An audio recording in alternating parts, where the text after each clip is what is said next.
The following Spanish class is brought to you by Metro Floors, where you can find quality flooring made affordable. Voted Antelope Valley's best for 23 years, Metro Floors also has an A+ Better Business Bureau rating. Metro Floors, simply the best. Alright, so we are almost done with the consonants.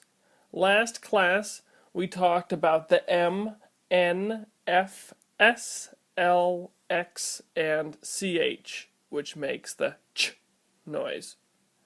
This class, we will discuss the remaining consonants to get this over with so we can move on to the more exciting part of language learning. This and the previous videos will serve as a reference to review the pronunciation later on, as it is easy to forget.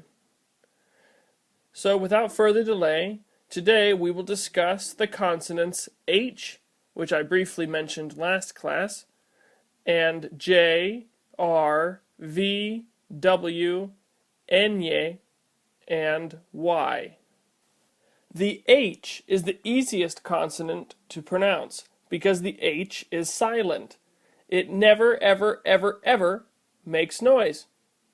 The previously reviewed CH, or che, is pronounced as a single sound, ch, but the H, not preceded by the C, is always silent. Notice the English word hotel and the Spanish translation hotel. The H is silent. The Spanish J, however, is the closest thing Spanish has to the English H noise. But even still, the Spanish J is like a raspy English H, like the word jinete, which means jockey. Remember also that the G plus an E and a G plus an I makes the J sound, as seen in words like gente and gimnasio. The R is a fun consonant and may be difficult in the beginning. The Spanish R is not the same as the English R. The sound R, like in the English word aardvark, does not exist in Spanish. The Spanish R is similar to the English D sound made when pronouncing the English words Betty, Speedy, Gotta. In Spanish, there are two R sounds, the simple trill and the multiple trill. The simple trill is easier and is made by the tip of the tongue quickly touching the alveolar ridge, which is that rough part of the roof of your mouth, and releasing. The multiple trill is, of course, the same tongue movement, but happens multiple times in rapid succession, making a trilling or vibrating noise. This is what people call trilling the R. You will often hear native English speakers that are learning Spanish say, "I can't trill my R's."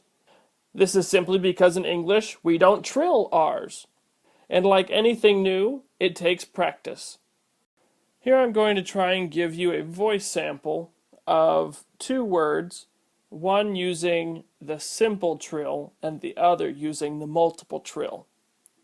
Let's use the word caro and the word carro. Can you hear the difference? Caro, simple trill. Now the multiple trill, carro. The first one, caro, means expensive, whereas carro is a word for car. Now, when to use the simple and multiple trill? The multiple trill is used when a word begins with an R, like in the word rápido.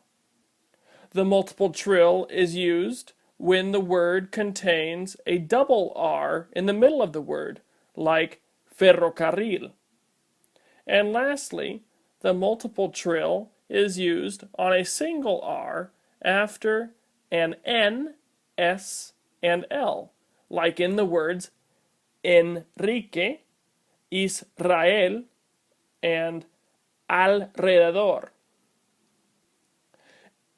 In all other cases, the R is simple and only vibrates once. When talking about the B in the second episode, I forgot to include that the V is pronounced the same as the B and follows the same rules. Therefore, I would ask you to see episode 2 and remember that the B and V are pronounced the same. You may recall that I mentioned that the W is not a native Spanish letter, but if found in a Spanish word, that it is a word borrowed from another language, and it is pronounced the same as the English W. Moving on now to the letter Ñ, which you may have seen written before. It's an N with a little squiggly line on top of it. This is its own letter in the Spanish alphabet with its own sound. Similar to the N, it is nasal, but it is pronounced similar to the NY sound in the word Enya.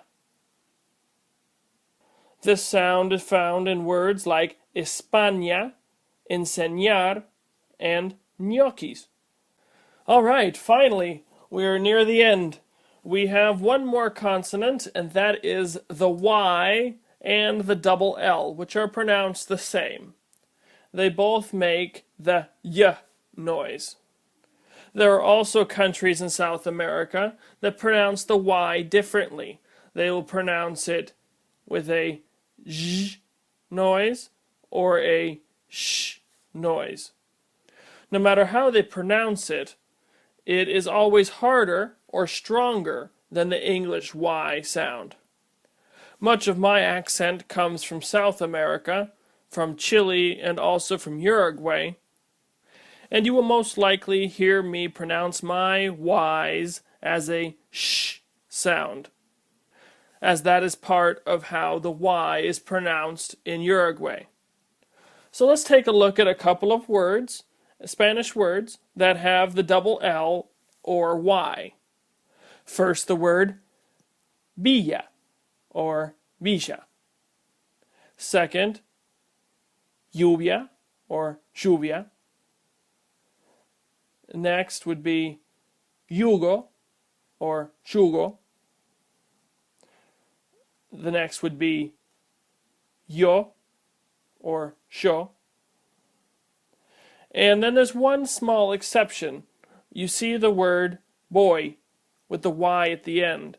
If the Y is at the end of a word, the Y takes on vocalic properties and is pronounced like the Spanish I, which makes the E sound.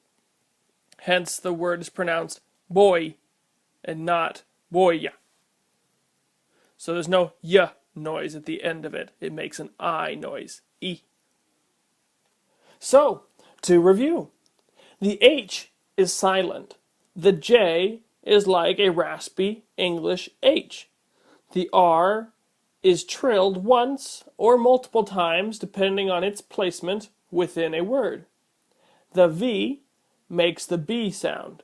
The W is rare, but makes the same sound in both languages. The Ñ is like a NY sound, and the Y or double L is harder than the English Y and has some regional variations as a sh or zh. This concludes the Spanish consonant sounds. Congratulations! You can now pronounce any Spanish word following the rules taught in these first 5 episodes. Don't forget to practice. Subscribe to our Metro Flores YouTube channel to stay up to date with free Spanish class videos. Thank you for watching. Until next time, Viva Metro Flores.